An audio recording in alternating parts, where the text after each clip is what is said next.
Halo semuanya, kembali lagi bersama saya Cecilia Citra Lestari. Oke, kalau di video sebelumnya kita membahas tentang pendekatan secara objek atau object oriented approach. Di video kali ini kita akan mulai bagaimana sih caranya memprogram tapi dengan pendekatan object oriented. Oke, jadi di video ini akan ada sebuah studi kasus, nanti kita akan pakai satu studi kasus, yang kemudian akan saya guide penyelesaiannya dan bagaimana cara mengcodingnya. Kita mulai ya. Pertama adalah kelas dan objek. Kalau di video sebelumnya, kita sudah banyak membahas tentang objek. Nah, sekarang kita akan membahas tentang kelas. Apa itu kelas? Kelasnya di sini bukan berarti ruangan kelas ya. Bukan berarti ruangan kelas tempat kita belajar. Oke, kelas di sini kita bisa lihat perbedaan antara kelas dan objek. Kalau kemarin objek kita bilang adalah suatu benda yang dapat dikenai sebuah aksi atau mendapatkan aksi. Nah, kelas itu sendiri apa? Kelas itu adalah sebuah blueprint yang dapat dikembangkan, extensible.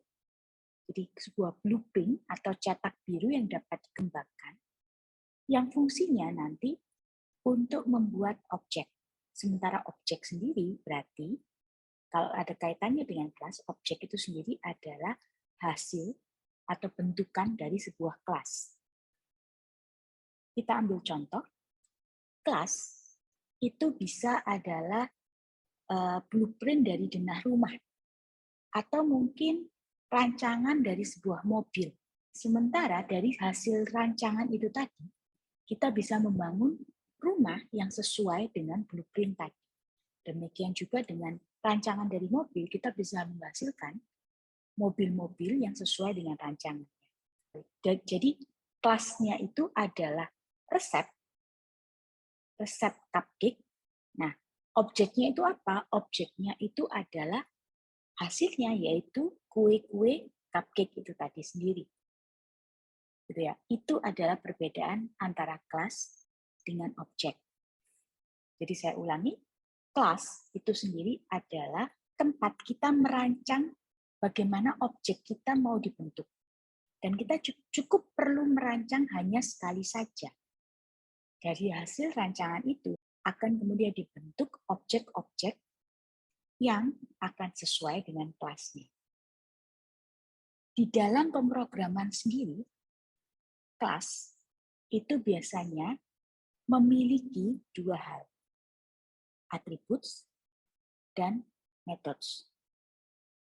Attributes kita kenal kemarin di objek, yaitu hal-hal yang mendeskripsikan karakteristik dari sebuah objek, sementara methods itu adalah behavior atau tingkah laku dari objek itu sendiri.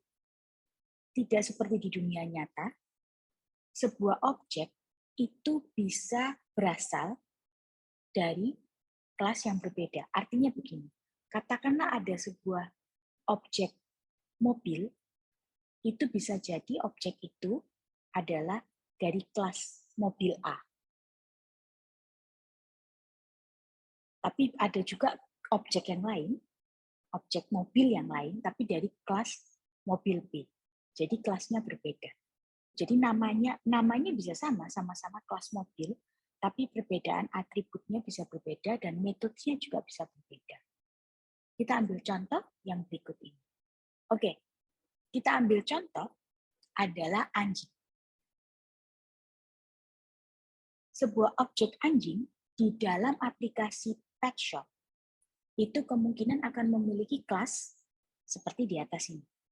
Jadi dia akan memiliki atribut nama, umur, mungkin breed-nya atau dia turunan apa gitu ya, gendernya dia, harganya berapa, dan yang terpenting adalah bayarnya. Kalau dia belum dibeli, maka bayarnya bisa aja tidak ada isinya. Tapi kalau dia sudah dibeli, maka buyer-nya itu nanti ada isinya. Oke. Nah, behavior-nya sendiri seperti apa? Behavior atau metodenya.